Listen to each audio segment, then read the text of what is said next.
Hey loves, good morning. I'm Brenna Paxton, your guide to astral and earthly travel, and today I wanted to talk to you about what it means to be a starseed. So many of you have probably heard of starseeds, some of you may not have, some of you might be so familiar with them. Even if you are, I still want to be talking to you because I think it's interesting to hear different people's perspectives on a topic you might already know something about.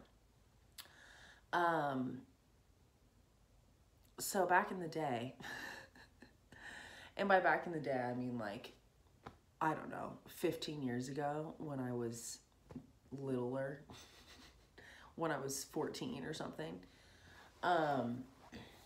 people didn't talk about starseeds quite as much.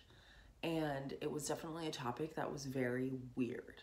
Like if I was to talk about being a starseed, I'd get some very, very strange looks and very rude comments. So it's crazy to me how in only 15 years, a ton has changed. People talk about this way more openly. People don't feel like they're crazy because they're not, for the record, and we never were crazy. But it's crazy how, it's crazy how I used to feel so uncomfortable at the idea of talking about this publicly, and now I just like don't care at all. So to get right into it, a starseed is someone who remembers being from another star or planet or dimension that is not Earth. So the truth is that every human is a starseed. Every human, well, okay, I know I have, okay, already right at the beginning, I'm like, I'm gonna make some statements, some facts. But the thing is that I have no way of knowing if these are completely true or not.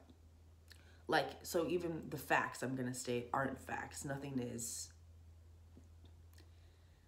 God, everything's a paradox. I've said that a million times. I'm going to say it again. Everything's a paradox.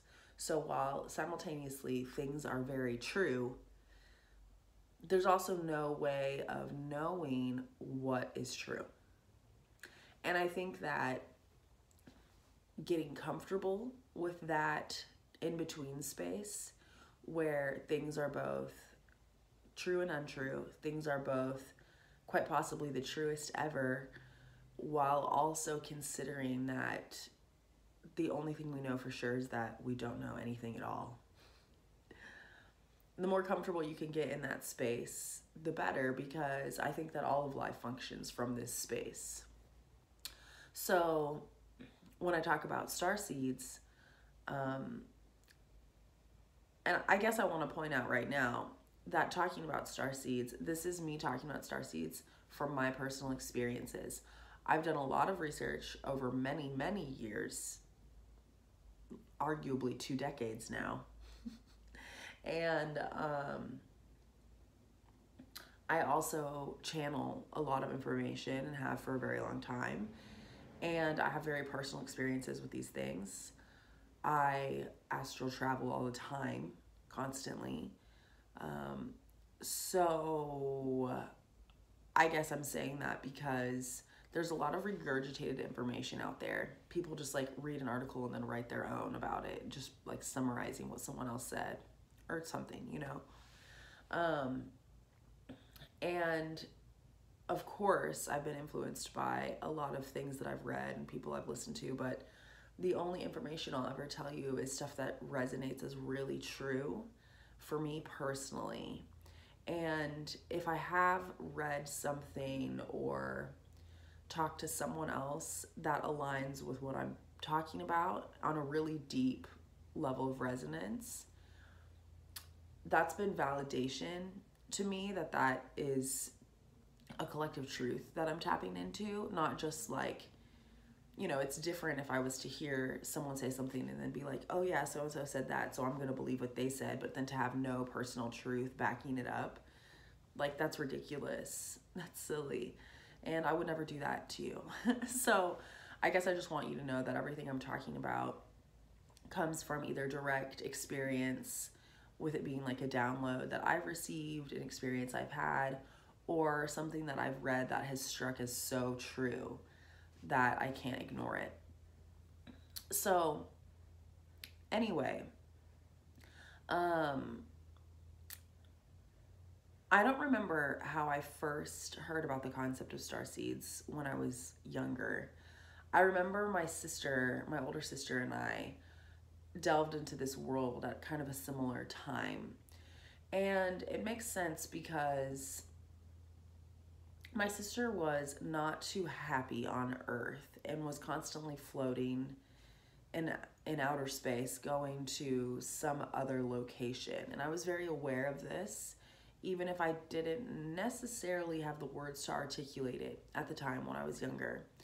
And I would tune into her, and I could really understand her sense of unfulfillment and discontentment with the way things are on Earth, the way things play out, the way life works. It feels very dense, it feels very foreign, and it can feel very isolating and lonely if you are not used to that kind of physical experience. So it's funny, again, right? I'm gonna interrupt myself and say that, like,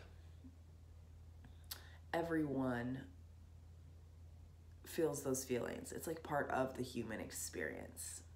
So the weird thing about starseeds is, like, when I would talk about this 15 years ago, when I was little, I definitely, like,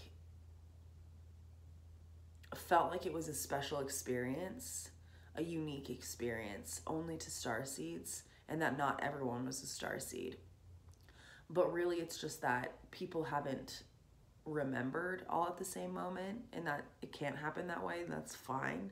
People are constantly remembering their truth, which you could also call awakening, ascending, opening their mind, freeing their mind, opening their third eye, all of these wonderful things. People do that in their own time, and it happens in waves. And for some people, a lot of people, that's been happening more recently, and especially the younger generations of people are more prominently in tune with their cosmic nature. And so, I mean, pretty much anyone younger than me, I constantly am like, oh my gosh, you're so magical. Because they just, predominantly those younger generations just are born remembering things, and they don't have to wait around as long as I did, or as my older sister did, or as people did in the 60s, for other people to understand and catch up on that level in a way. And there's a reason for that. This could become a really, really long video if I'm not careful, so I'm gonna not talk about all of these things, even though I want to and I have things to say about them. But I'm gonna have to come back to them in other videos so that they can be like a series of shorter videos instead of one 4-hour-long video, because that's what it would be. So in another video, I'll talk more about reasons why I believe that starseeds exist and have come forward in these different waves, and how that's changed from like the 60s to now in 2020. Getting back just to the main idea of what a starseed is, and before I interrupted myself earlier, I was saying that I truly believe that all humans are starseeds, and then I was interrupting myself because there's a big asterisk there. I don't know if that's necessarily true. There's a lot of different types of energy out there, and I've had experience with a lot of it, and there is some more negative, I guess negative is the right word, evil. I do believe that there is some like evil energy out there. I don't say that to scare you or anything, but I also don't want to act like it doesn't exist, because I have had encounters with malevolent energies that don't have other people's best interest in mind. So that is worth mentioning, because we need to make sure we are protected from that. And I know someone's going to freak out just by me even mentioning that, which I'm not shaming you for. I get it, but I don't want you to freak out. So I at least will just say, malevolent entities and energy feed off of fear. So your fear actually would attract that to you.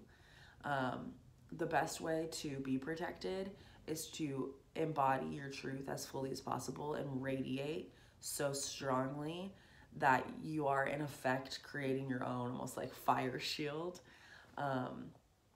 But if that doesn't feel quite accessible to you yet to radiate that brightly, because that also does attract things as well.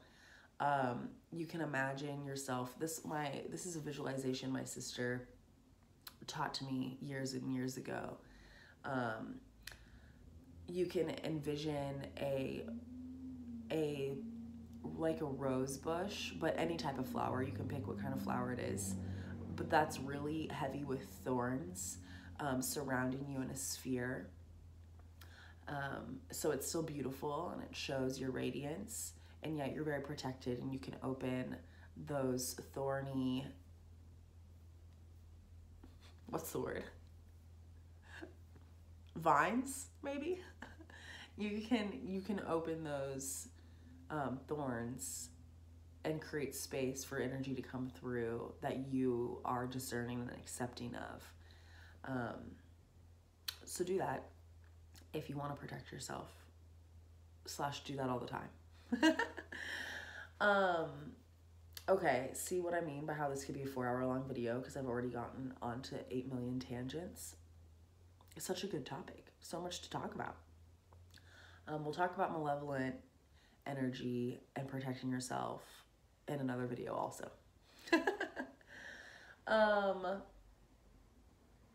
Okay, so the reason I was saying that I do believe that for the most part, with that asterisk in mind, all humans are starseeds. What I mean by that when I say that is that we all have a soul. We all are a soul. We are all a direct connection to the divine, to something more cosmic. And our crown chakras up here are like a portal up on top of our head that animates us in our physical bodies with this divine cosmic life force that flows down from the cosmos, from source energy, into our through our different energy bodies, our subtle bodies, and into our physical body, and animates our body into life, and travels along, kind of this whole caduceus, and goes through our different chakras, our different energy centers, which our chakras are also portals into wonderful, beautiful, magical places and experiences that we can go. And so that energy that exists within us, that animates us, is a part of us, and it is also separate from our physical body. Again, I'm like wanting to add all these asterisks. Our physical body, without that life force, it's just like a dead body. It's just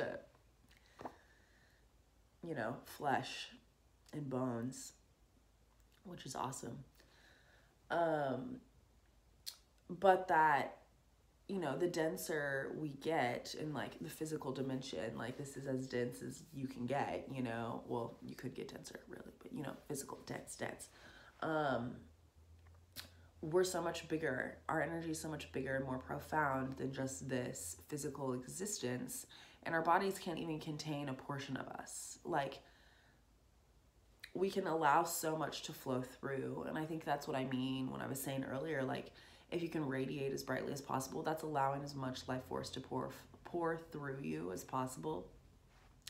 And you do have to work up to that. Like, you have to learn how to cultivate that strength and capacity to hold that energy. And it comes really naturally to some people. Other people need to work on it more. Doesn't matter. All good.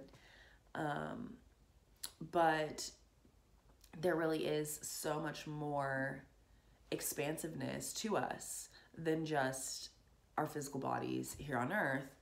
And we're incredibly multidimensional beings. We are in many different places at once.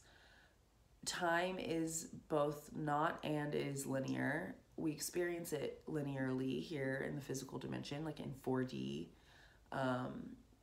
which is time. But we also exist outside of time. And because of that, everything is kind of happening at the same time, at once. And with that being said, you can argue that, and I mean, this is my own personal experience, our souls are having all of these multi-dimensional experiences all at the same moment. So I'm like here on Earth, and I'm also in Andromeda, and I'm also on Venus, some other places. I'm also traveling around the cosmos. Like, you can be doing all of those things at once, which is crazy and awesome. And we are doing all of those things at once. So the idea is that our energy, you know, if energy cannot be created nor destroyed, and it's constantly expanding and it's constantly transferring from one thing to another, then our energy and who we are, our truth, the part of ourselves that is connected to eternal source energy, can enter into different life forms, lives. What am I saying? And you could use that as an argument for saying like that past lives exist, which they do, because you could think of that also as reincarnation, in the sense that your energy is able to not just exist only within this one physical body you have, but it can move to another experience, to another physical body, or to a higher dimensional body, a vessel, a higher dimensional experience on a different planet, or this planet in a higher dimension, or a different part of our solar system, or a different galaxy. And truthfully, I do feel that each person has their own star or planet that is like their domain. And when I say that, it's confusing because we think of things so hierarchically that to say that sounds like you're a lord of the land, a landlord, you know, like you're the one with the castle and everyone else is a plebeian on your land and they work for you. No, I don't mean it that way. I do and I don't. Because again, in higher dimensions, hierarchies aren't really the same. So it's like, there can be a hierarchy with there still being a mutual respect and not an abuse of power. And simultaneously, it's not necessarily like a hierarchy. It's just like if a star is your home, and then plenty of other people might be there to learn, to experience, to co-create, but you have like an extreme respect for them as like an honored guest, and they have a respect for you as it is your home.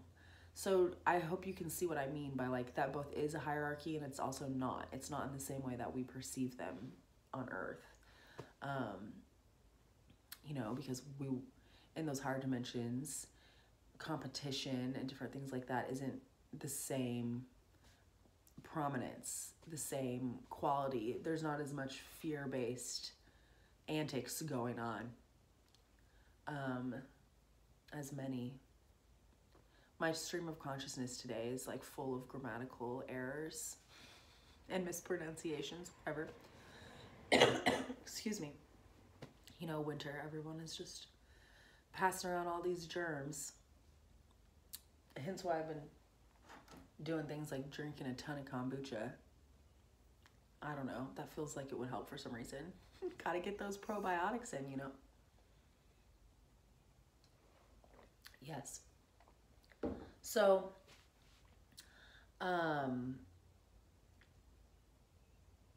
wow, thanks for hanging in here with me. I know this is more rambly than I usually am.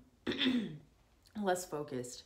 But again, like I said, it's because it's this like giant topic that I need to talk to you about for hours and hours, and I will.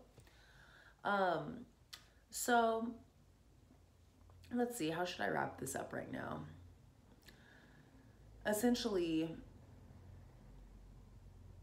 as I was saying, maybe 10, 15 years ago, I had more of a feeling that starseeds were a specific group of people sent to Earth, or who volunteered to come to Earth at this time specifically, to help raise the collective consciousness of society and humanity, in order to clear some karma, clear karmic debt, clear some ancestral trauma, and help people be free of the really difficult kind of shackles that have been on them energetically, emotionally, and literally physically,